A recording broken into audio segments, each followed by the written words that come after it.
We're in a profession where people either will die or they won't die. And we can't link all of our results on the patient outcome, unfortunately. We have to be able to ask ourselves, did we do what we were supposed to do?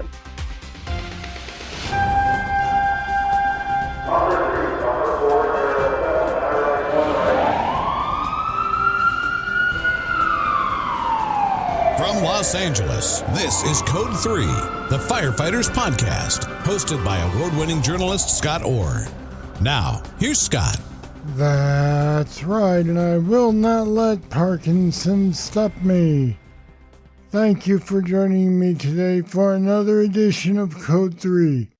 This is the show that gives you all the information on a firefighting topic you need in about 20 minutes. Let's get started. Today's episode is going to be a little different. It's a look back at a major learning event in a firefighter's career. But as you'll hear, the lessons taught weren't necessarily clear or obvious. And years later, the firefighter involved is still trying to sort out all of what she should take from the experience. It's not cut and dried by any means, but it's worth hearing about no matter how long you've been a member of the fire service. Returning to Code 3 to tell her story is Kaci Corrigan. She's a battalion chief at a department in Northwest Pierce County, Washington. She's also an instructor with First Due training in Washington State, as well as an adjunct instructor with Fire by Trade. Kaci Corrigan, welcome back to Code 3. Thank you for having me again. It's great to hear from you again. You have a story for us about a medical run that affected your career in an unusual way. I believe it was November 2nd of 2015, 7 years ago. Dispatched to a high mechanism motor vehicle accident. I responded from the North Station and I had to stop and get the rescue on the way. That's where we have all of our extrication tools and such. By the time I got there, they had the patient extricated and getting put into a medic unit. She was still alive at the time, and it sounds like the extrication went really well. So we ended up having to call airlift. So I rode in the back with one medic, one EMT, and then it was me as the third person to go over to the airlift zone. Okay. And what happened? The reason that this impacted my career is because I saw it a certain way through my eyes and didn't realize that other people saw it a completely different way. I was the lieutenant. On the way there, I was trying to help somebody with to guide them through the intubation process. So I was feeling, like a teacher, like a guide. How long had you been a lieutenant at this point? I believe 2 years. So you weren't fresh into the position. You had some experience behind you. That's correct. All right. So I was making sure to project calm. And so that's how I pictured how things were going. They did get her successfully intubated, and we got her into the back of the helicopter. And it was that moment where everyone just lets out this sigh, like, okay, we did everything we could. Like we went balls to the wall the whole time for this lady. And it was just this collective sigh of relief from everybody there to just, okay, we did it. We're done. And then moments later, the door to the helicopter opens and one of the flight nurses says, she coded. There were quite a few of us there at this point. The chief of the department was there. I think probably everyone from the ship was there. There were a lot of units there. And we all kind of looked at each other like, wait, she coded. Okay, she's a trauma code. We don't work these. But it felt, I don't know, it felt like time slowed down a little bit. Like a couple of us looked at each other and waited for someone to say something. So I tried to guide the medic and say, hey, give the hospital a call.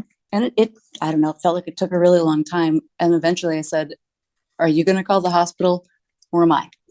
So he went and called the hospital, and we were told that we were transporting the patient, which was strange for us because we don't generally transport trauma codes, especially with our distance from the hospital. You loaded her into the aircraft. They were about to take off.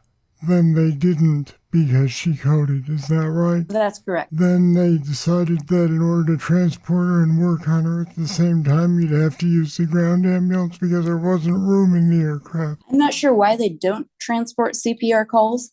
I don't know if it's manpower intensive or if there's not room. I just know they don't. So that kind of kicked everybody into high gear, and we were re-engaged at that point.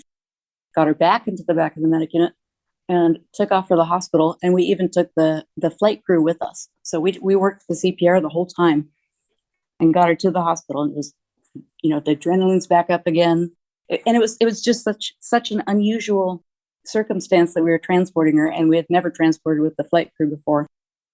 So the medic called the hospital back and talked to the doctor, because the doctor had told us to go to the trauma hospital, but the trauma hospital was probably 45 minutes away from us, and we always transported a CPR call to the closest hospital. So we were pretty confused about that. I was trying to get more information, but it's that game of telephone where, I'm sitting on the bench seat, I'm trying to get information, but I'm not the one on the phone.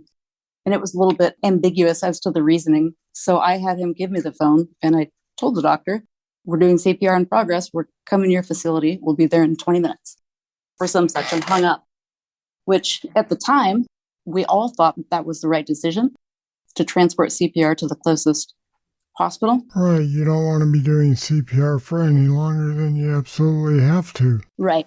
So we ended up taking her there, and the doctor was mad, which is fair. I was pretty rude to him on the phone, or terse, I guess you could say, blunt. But we didn't have a lot of time. We're focused on this person, and we've been told to transport the person, which was, again, very strange. And so it was a weird predicament to be in. So we said, we're coming there, hung up, and just continued to work her the rest of the way there. And here I am still thinking that I'm projecting some sort of calm confidence or some such. So we get there, and she goes into one of the trauma rooms, and I remember somebody coming out of the room saying they've got a pulse. And it was this weird feeling in my stomach, oh my God, okay. So we actually did something here. Then they lost the pulse again. And so we're milling around in the at bay at the hospital, gathering ourselves and calming down and such. And then someone comes outside and says, they think that she was pregnant. And it was that moment that I just got, it's hard to describe, the sickest feeling in the pit of my stomach. Because for some reason that hit me in a way that I thought, did I do this? Is this something that I did wrong? Because I told the doctor that we were coming there. And it scared me, but it felt sick, because motor vehicle accidents where people die are the hardest call for me anyway, because it's so sudden and could happen to anyone. And those always stick with me, the smells. And I don't like those calls. And so this one, having amped everything up multiple times, and then the emotional roller coaster of, okay, they got a pulse. Okay, they lost a pulse. Also, they think that she was pregnant. And knowing that her family had no idea that she was even there, but was going to find out pretty soon that she was gone. It just, I don't know, it hits you in the stomach. It makes you sick. After that call, and I still, I don't know, I struggle understanding a lot of it to this day. And maybe it was just everybody's way of coping with it. But I found out that there was a lot of frustration with me on that call. We had an officer meeting shortly thereafter that, I think a few days later. And the chief said at the meeting that when I said that about are you going to call the hospital or am I? He said that's the first time he ever saw me act like a lieutenant. And I thought, well, okay, then I must be doing something right here.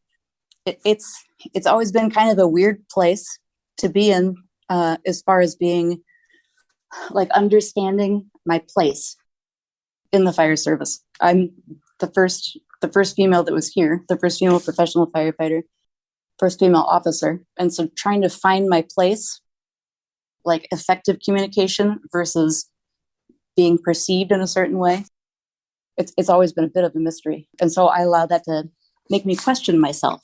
So he says, this is the first time I've seen her act like a lieutenant. And I'm thinking, all right, I feel proud. Okay, good, I did this right. But then I started noticing that there's just more and more tension on our shift. People seemed really frustrated with me. And I didn't really understand what was going on. It just like got worse and worse till eventually the assistant chief called a meeting with our whole shift. And then I found out at the time that the meeting was happening, that it was so people could vent their frustrations with me on that call. And Oh, wow. Yeah. So you were totally blindsided by that. Like I knew that there were frustrations and that people were, kind of cold to me or not willing to speak with me, but I didn't know why. So I was pretty blindsided by that, because now I'm sitting in a room in a literal circle where everybody's telling me what I've done wrong. And it's like, man, that just compounds when one questions themselves. I gave orders and we ended up losing her and her baby.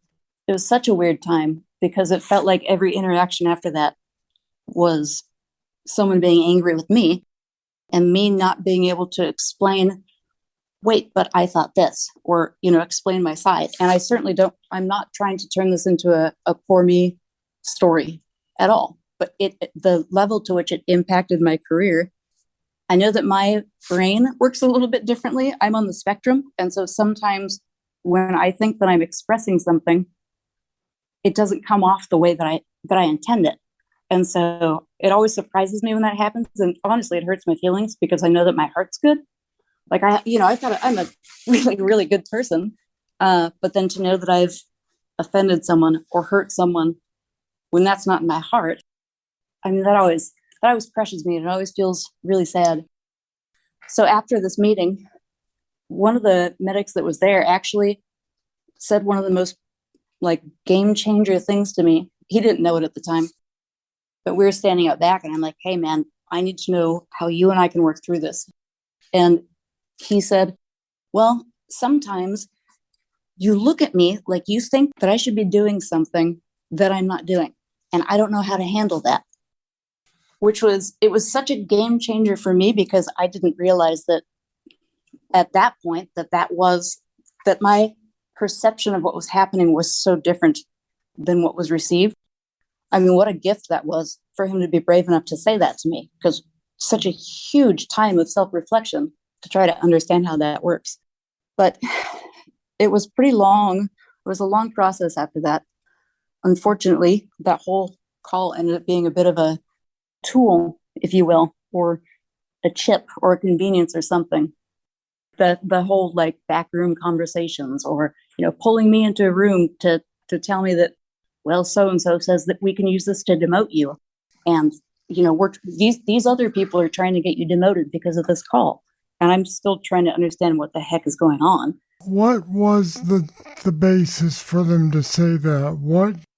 What did you do or not do that they really found so offensive that they would demote you if they could or if they thought about it? I still ponder this, honestly, because there was a whole investigation done.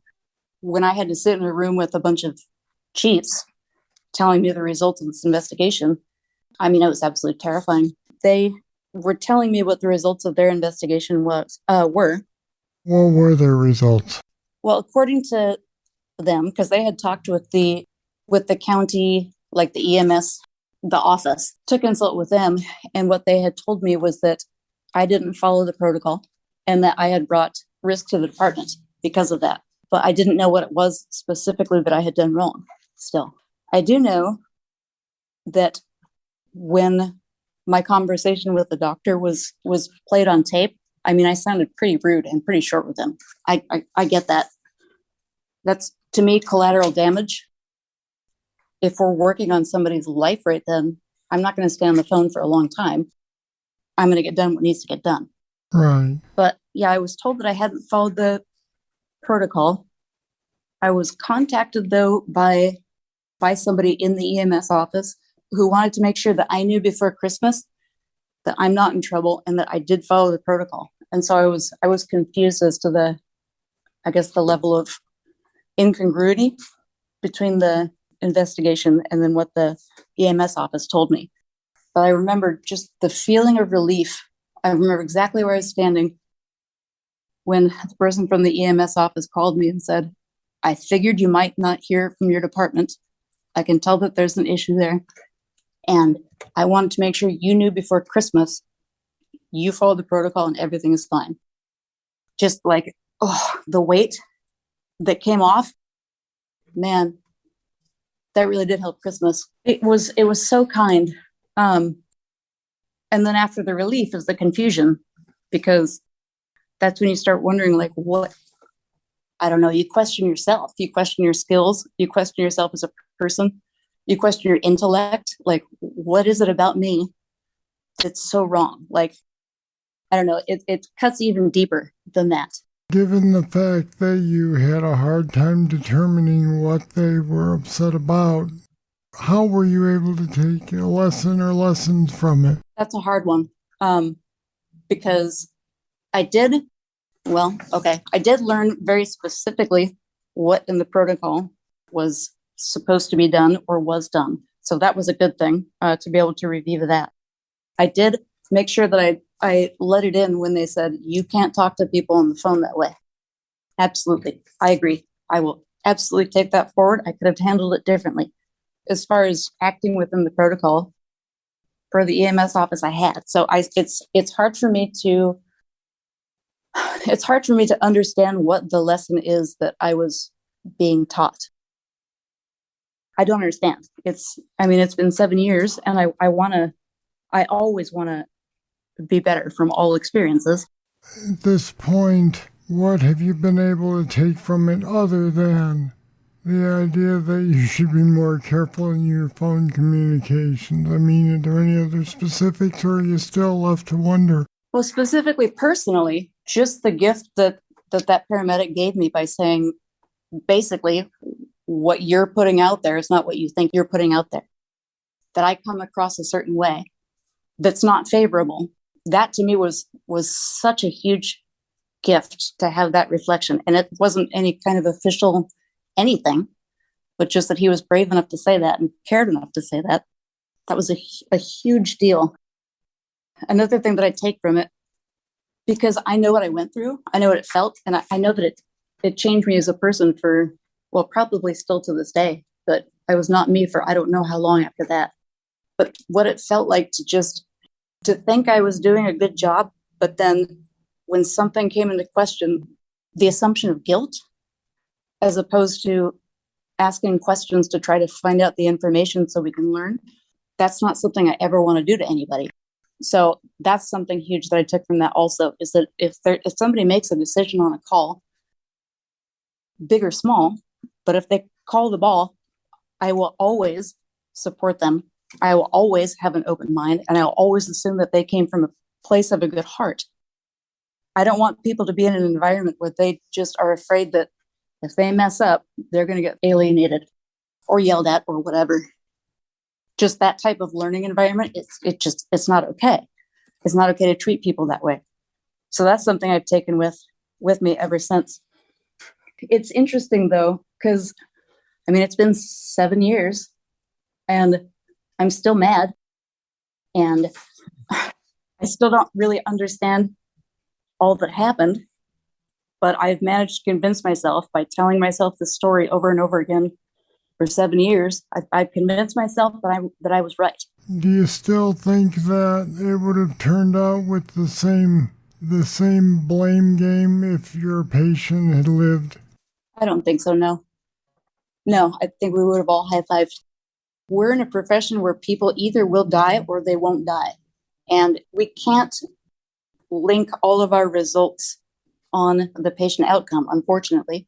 We have to be able to mourn the person, but separate ourselves and separate that emotional part.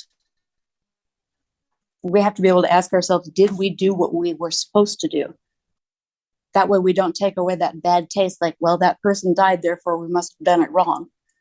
If we did right, we did right, but we have to be able to look at that objectively instead of tying the end result to our success as a department. So there has to be an acknowledgement that you can do everything right and still lose the patient. Correct. Yep, we have to have objective measurements because we're humans, and different things from different calls sit with us differently. Things that stick out to one person may not stick out to the other, or hit somebody's heart a certain way. But we're all emotional and we all want good outcomes.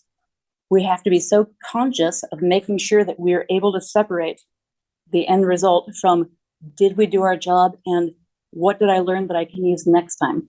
There has to be good that comes from it. It sounds like there's some good that's come from it, but it sounds like it's been a tough battle to get to the good. It has been. I am thankful for the parts of it that tell me how I don't want to treat people and how I want to support people.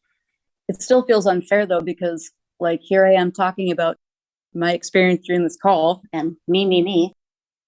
I find myself wondering if it's all a distraction so that I don't have to mourn her and her baby. It's a great story, and it's definitely an example of how things can go sideways, whether it be during the call or in the aftermath. Kaci Corrigan, thanks very much for telling the story on Code 3. I appreciate it. Thank you for having me. So, there it is. I'd like to thank Kaci for being willing to tell her story.